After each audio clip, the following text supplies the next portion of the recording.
Hello, hello, everyone. Happy Motivational Monday. My name is Kira. I am your host, and I am so excited for today's session.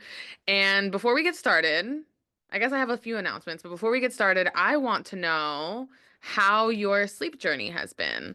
I know that last month we talked about the healing power of music, dance, laughter, and sleep. And I feel like all of them are incredibly important, but you all know that I've been focusing on sleep as a whole, and that was our last week's conversation. So I'm very invested in where you're at with your sleep journey.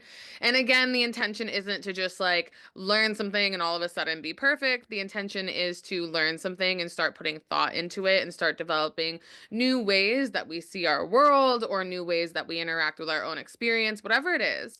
And with that, we get to have our sleep be a big part of that. So I'm curious about where you're at with your sleep. And while you all put that in the chat, I am going to give you, should I tell you what's up with my sleep? I guess I should tell you what's up with my sleep. I haven't been sleeping most of the past month, which is wild. It has to be something in the stars. Like, and I asked my astrologer friend, I was like, is there something in my chart that would make me not sleep? And she's like, yeah, actually, there are quite a few things.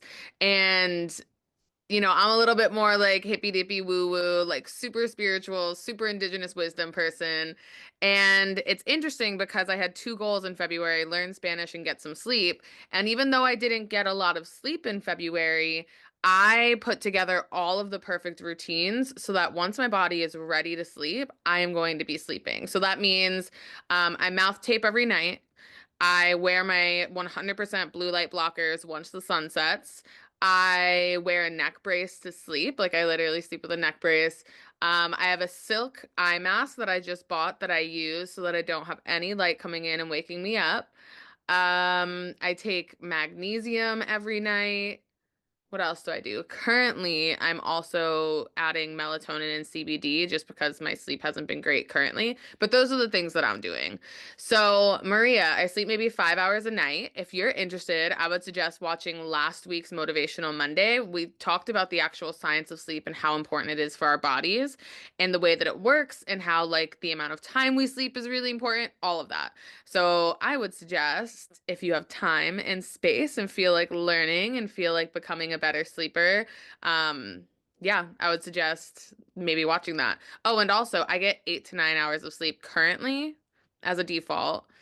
I will be in bed ideally at 8:30, like sleeping at 8:30 every night and then up at 5:30 and I can do my things.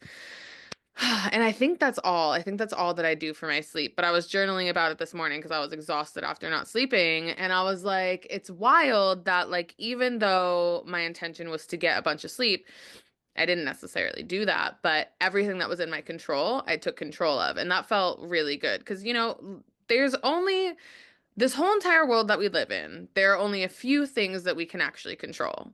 And a lot of that is our own input and output, right? The rest of that, a lot of things are just up to nature. So when we can start to control our controllables and let our uncontrollables just be as they are, life gets a lot simpler and a lot easier. Kirsten says setting boundaries on screens and caffeine. I love that. Sleeping more and better. I love that. That's really beautiful. Yay, I love it. Okay. So we have a couple of announcements. It is National Nutrition Month. And with that, we are focusing on nutrition this month. So today's conversation is going to be about easy ways to boost your nutrition. We're also going to talk about the importance of water and hydration on nutrition. I ran a hydration health and wellness business for about 5 years. So I wanted to take like a full Monday to talk about that. We're also going to be talking about the effects of alcohol on the body. I might throw caffeine into that conversation as well. We'll see. And then we're also going to be talking about the positive effects of physical activity on your body and what that can look like for you. So that's what our next month looks like. You can pre-register for all of our sessions. I'll drop our link here. Okay, so before we dive into nutrition and before I give you all some wisdom on nutrition, I'm curious, on a scale of 1 to 5, where do you feel like you are? Where do you feel like you're at with your nutrition? One being like, I don't really think about it. I don't really focus on it. I kind of do whatever I want, and that's the way I live my life. And 5 being like, I focus on nutrition. It is an important value in my life. I live my life according to the ways that I see nutrition. And then you can be somewhere in between too. And it's okay. Like, I feel like sometimes we get these questions and we're like, oh, I should be somewhere. But honestly, like, the only place that you should be is where you actually are. And the reason why is because at that point, then you can actually start, you can choose. If you meet yourself where you're at, you can make educated decisions, right? You can say, this is where I am, and this is where I want to stay. Perfect. You can say, this is where am, and maybe I want to do a little bit of this. Or you can be like, this is where I am, and I know that I'm meant to be elsewhere and I'm going to put in work towards it. So meeting ourselves where we're at is really important. A lot of people are between like 3 and 4. We have quite a few 2s, some 4s, some 5s, some 3.5s. I love it. You guys are so good at responding in the chat. I love it. I'm curious, what is in your life, what is the most important part of nutrition to you? It could be physical exercise. A lot of people look at nutrition only as like nutritional value of things, but I think that nutrition is and wellness as a whole is such a bigger category. Maybe it's sleep, maybe it's food. Oh, I love that. Isa Castillo, food as medicine. Yeah, I completely agree. Um, some of us might focus our nutrition on like the energy that's around us and the type of people that we allow into our worlds.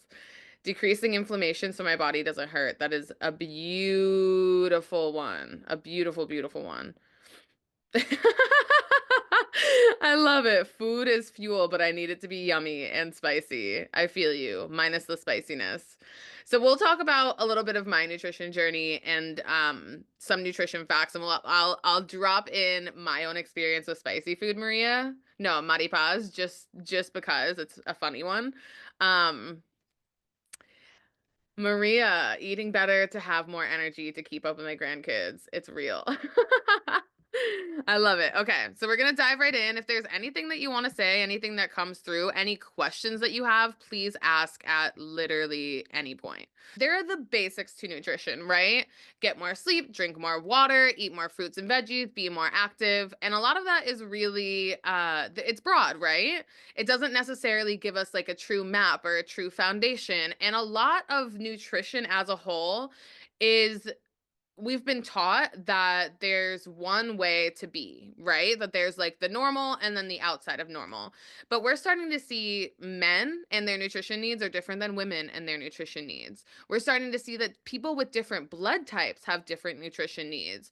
We're starting to see that people at different ages in their lives have different nutritional needs.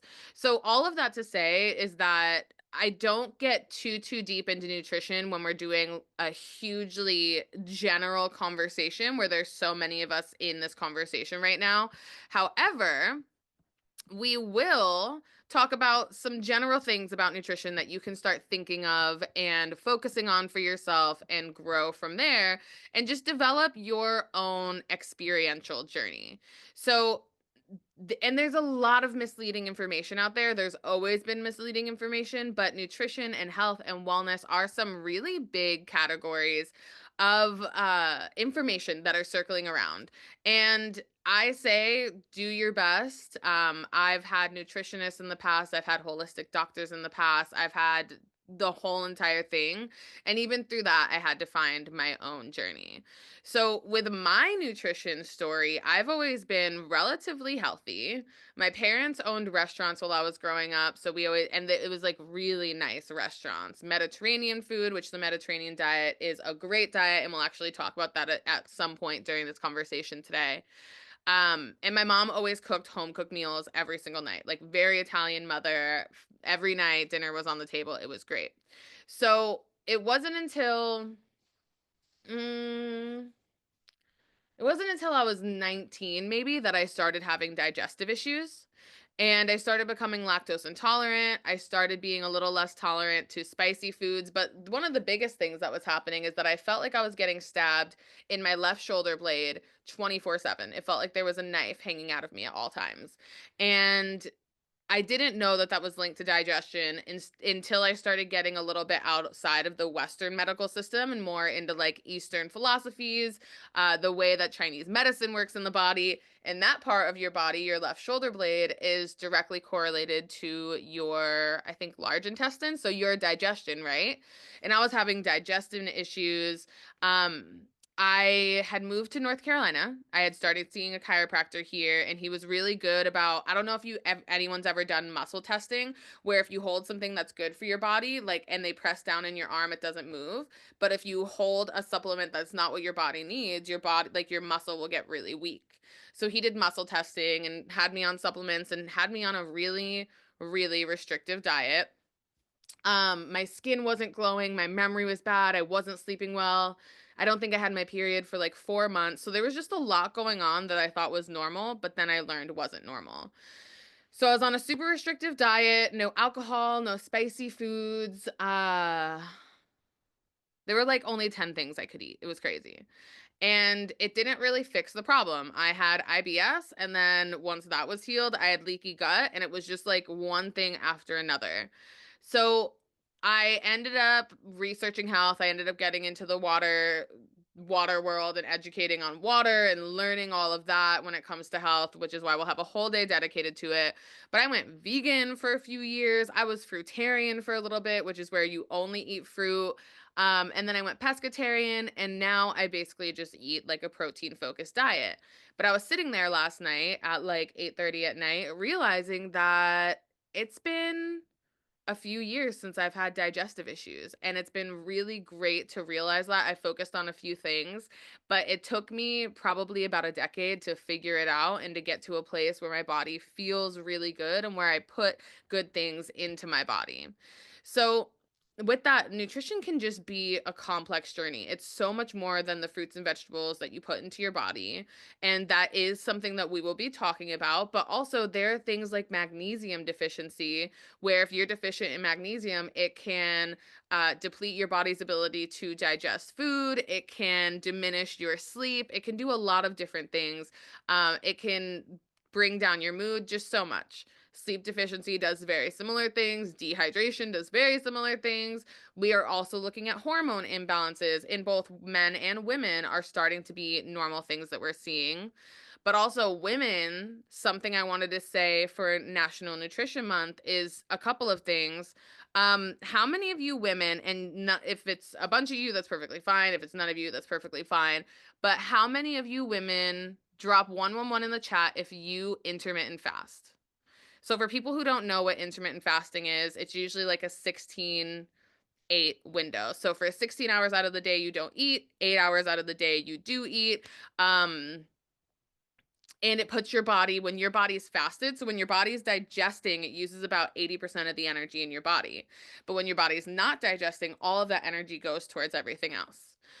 So women, I have intermittent fasted for many years of my life, and I got really inflamed and was really struggling with my weight, even though I was doing all these good things maybe like a year and a half ago. And I started seeing a colon hydrotherapist, and she's just a phenomenal woman in general. But she said that fasting over 14 hours for women, once you hit the 14-hour mark, fasting over 14 hours for women produces a spike in cortisol in your body. So cortisol is a high stress hormone, and cortisol is triggered in times where yeah, there are just high stresses in our lives, and it's something that's supposed to be momentary and where it comes back down. But if you're fasting for over 14 hours, chances are you're probably spiking your cortisol. You might have extra inflammation in your body. You might have like a little belly pooch. Your face may hold like more water weight. And it's just not where your body necessarily wants to be. Now, I'm not the type of person who just takes what people says and trusts it, but I'll like test things out in my body. And after I stopped intermittent fasting and didn't fast for more than 14 hours, a lot changed. The inflammation went down. I used to be a size 4 to 6 during this phase of my life. And then within a couple of months of making these changes, I'm back down to a size like 0 to 2. And size doesn't necessarily matter, but I just knew that there was something happening in my body. And then also women, if you workout fasted, drop 222 in the chat. I used to work out fasted as well. And then I learned the same thing. Working out fasted as a woman causes spikes in cortisol in your body and has your body way too stressed out. So that doesn't mean you have to eat a whole big meal. I can't. I would get sick. But like you can have nuts or berries, or I just do like one scrambled egg over toast as I'm driving to the gym in the morning. And it's perfect. And my body has transformed exponentially. So that was kind of a side note because there's a lot of information out there about men and how men work, but there's not the most information out there about how women work. And I just feel like, if I have the wisdom, I should share it. So with that, here's the truth though. Here's the way that I live my life. Health is one of my top values in any layer of my life. And the only thing that we have is our health. Now, it's really easy to forget how important our health is. It's really easy to forget that we literally are this body that we walk around in, and what we put in it fuels us and it sustains us for literal decades to come. So, the cars, the homes, the toys, none of that matters if you don't have your health. And that's why I love that we get to start having these conversations about nutrition, is because we get to start having conversations about preventative healthcare versus reactive healthcare, right? Like caring for your health in a preventative way. I know that there's so much that I'm not going to get sick with because I operate very differently than the way that societal standards work. And this happens through our daily habits and small decisions that we make over and over. And a lot of it is based on our lifestyle. So if you look at the study of epigenetics, which is the study about how the expressions of our genes changes based on our basically our lifestyles, right? You can see that yes, about 10% of our genes are static, but about 90% of our genes, 85 to 90% of our genes are flexible. So the idea that you're going to get whatever illness your mother and grandfather and great grandfather had is you are more genetically predisposed to that, yes. And if you look at the study of epigenetics, where the expression of your genes changes over time based on your lifestyle, if you make lifestyle differences that are drastically different than those who came before you, then your opportunities for having better health go up significantly. And that's where, again, we start looking at preventative healthcare versus reactive healthcare because it's so much easier to prevent getting sick or getting a disease or getting an illness. Like, I know I'm already predisposed to Alzheimer's. I know that I'm already predisposed to heart issues.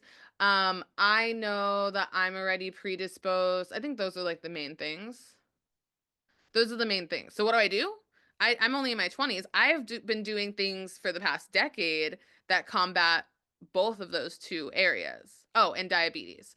So I've been doing things for over a decade, and I'm a little youngin', that have combated all of that. So as I continue to live my life, I don't use aluminum foil. Aluminum, it gives you a significantly higher risk for developing Alzheimer's. Cool, just don't use aluminum. Things like that. So that's how I live my life. And it's a way that you get to live your life being more empowered in the life that you live and in the choices that you make and in the way that you show up and knowing that you're setting yourself up for a long, healthy, beautiful life. So with all that being said, we're going to watch a little video about the gut-brain connection. It doesn't go too deep into some things, but it basically talks about how the foods that we put in our body and in our gut changes the way that our brain works. And they say that our gut is our second brain. They say that our heart is our third brain, but you have your brain and you have your gut. And that connection, more hormones are produced in your gut than they are in your brain. So what you're putting in your body and how that's fueling you is incredibly important. So I'm going to share my screen. Oops, hold on. Share sound. Oops, hold on one second. Does that all make sense so far? Drop 444 in the chat if that makes sense so far.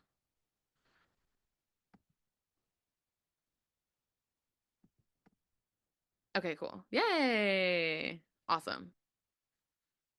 Where we sit right now in history is right at the cusp of a complete paradigm shift in how we think about mental wellness. If we had a problem that we perceived here, it seemed like it made sense that it was in the brain and we should target the brain. And that's what we've been doing for the last 100, 200 years.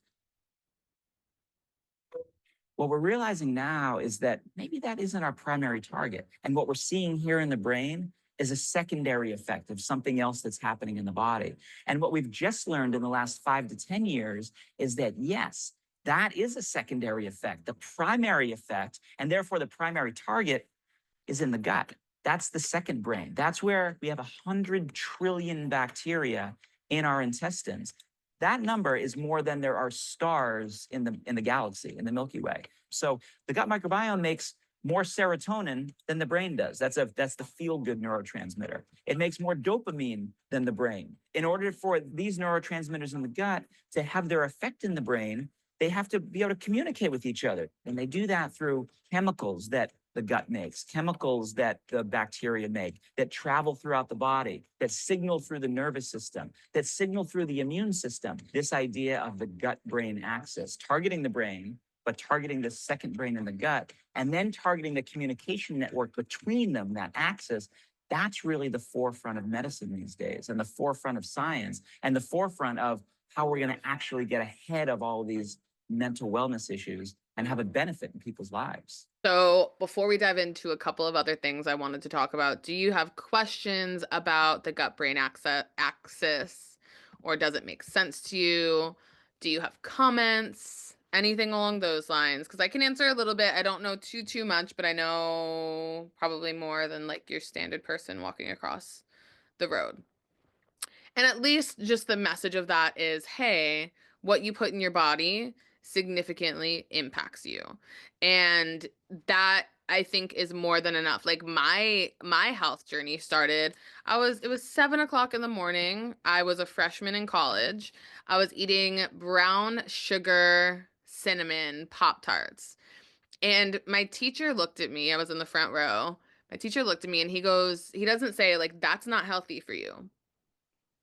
And he doesn't scold me or anything, but he's like, Kira, that has no nutritional value. And I had never looked at food as nutritional value before. Before this, I was like a little stoner chick. I was eating Taco Bell like a few times a week. I would go and get like Gushers and Doritos and all these things. And I had never thought about nutritional value and what that meant. And I knew that things were healthy or unhealthy, but that didn't really like matter to me at that point. But the fact that it had no nutritional value, that it was not bringing me any value for my nutrition, I was like, "Oh." And that at 19 was when significantly my lifestyle choices in regards to the food that I put in my body changed just from that one conversation with my teacher. So, a final thing I wanted to talk about before we come to an end is that have any of you heard of the blue zones? Drop 333 in the chat that if you've heard of the blue zones. Some of you may have. There was a documentary on Netflix about it. There's a phenomenal book about it. So when I ran my business, a lot of it was based on the blue zone principles. And the way that the blue zones work is there are a few places around the world where people are living to 100 plus years and they're having health and like they and independence in all of those 100 years. So it's very different than like in America if you are chronically sick at 75 but you live until 100 but you don't have that quality of life, right? So the blue zones are where people are living to over 100 healthily for all of these years. There's Nicoya, I think it's called Nicoya. Costa Rica, there's Loma Linda, California, there's Icaria, Greece, there's Sardinia, Italy, there's Okinawa, Japan. And there are a few things that play into them being able to live for that long. So they have natural movements about every 20 minutes. So these people aren't in Loma Linda because it's in America, it's in California. I actually traveled there. I thought it was going to be like this beautifully magical place. It's just like a normal community. But they were a little bit more structured in like they would play tennis and pickleball and things like that. But in all these other places, they had natural movements about every 20 minutes. A lot of them were gardening, a lot of them were taking care of their home, making fresh pasta. Um, they also walked a lot. A lot of these places have predominantly like public transportation or walking transportation where people were living for longer just because of that healthy natural movement. They also had essentially the same levels of stresses that we do, but they had the tools to be able to downshift their stress, and they had the daily rituals where they could like yes, feel the stress but get out of it very very quickly. They also, one of the biggest things was having a sense of purpose having a vocabulary for it. So what we see a little bit in America, our average lifespan in America is 77 years old, which makes me really sad. But you start to see that a lot of our elders in our community are kind of forgotten. They're given out to homes, their health declines, whatever, and they don't really have a purpose anymore. So they're kind of just living, and you'll hear from a lot of elders that they feel like they're like the forgotten children of society, which they kind of are. But in these places where people are living to 100 and having health in all of their 100 years, they are they have a sense of purpose and they have a community around them. So in the actual communities, they're seen as elders and their wisdom is valued, and people go to them and they want to learn from them, and their families are around them. And, I'm sure that's a byproduct of all of the other things we already talked about, but even like sometimes elders are really stressed. But if you're developing an elderly population that knows how to manage their stress and is independent, then maybe we would want to be around our elder parents more, right? And have them support and help. A lot of them have primarily plant-based diets. They're using whole grains and beans, things along those lines. A lot of them follow the 80% rule as well, which is eating until you're only 80% full, slowing down, chewing your food a little bit more, taking pauses, and allowing your body to signal when it's ready to be done eating. They placed their loved ones first. A lot of them belonged to a faith-based community, whether it was Okinawa, Japan, and they were practicing their indigenous songs, or whether it was Loma Linda, which I think is Adventist, I think, something along those lines. And then they also had social circles where everyone around them in their age group had healthy behaviors. So, that's a little bit about the easy ways to boost your nutrition. A lot of it is going to be considering your lifestyle, but I would take some of the practices from the blue zones and start seeing the places where you can implement that into your life. Any examples on how to move every 20 minutes? I mean, you can do the Pomodoro method. So the Pomodoro method is you set a timer for 25 minutes, you work for 25 minutes, and then you have a 5-minute break. So, and that could be, it doesn't like, these are all natural movements. So it's not like people are doing push ups and squats every 20 minutes, but they're naturally moving around their homes. So whether it's like, okay, I have 5 chores to do today. 3 of them are 5-minute long things, like putting my laundry in the washer and then switching it over and then taking it out of the dryer, whatever. You split that up every 25 minutes and you're starting to just move naturally a little bit more. So for like modern day America, where probably a lot of us are working remotely, that would be my suggestion. But even if you work in an office, get up every 5 minutes or every 25 minutes and just start moving. And like when I worked in a corporate setting at an office, people were always seeing what I was doing. I was the one carrying around a gallon of water, and I was the one moving and not taking the elevator and taking the stairs in a 5-story hotel. Um, and people started to pick up on that as well. So you might just be like a leader in your work environment, and that's perfect too. So that's all I have for easy ways to boost your nutrition. If you have any final questions, feel free to drop them in the chat before we come to an end. Next week, we are going to talk about the importance of water and hydration in your body and what that looks like. Oh, it's such an exciting conversation. It's so good. And then outside of that, we'll continue on. Also, next week, we do have our last session of our Being Human First Life Guides Connect session. And it's all about teaching you how to balance and redefine satisfaction between your work and your actual real life as a human being. So I'm going to drop the link for that in the chat. And outside of that, thank you so much for being here.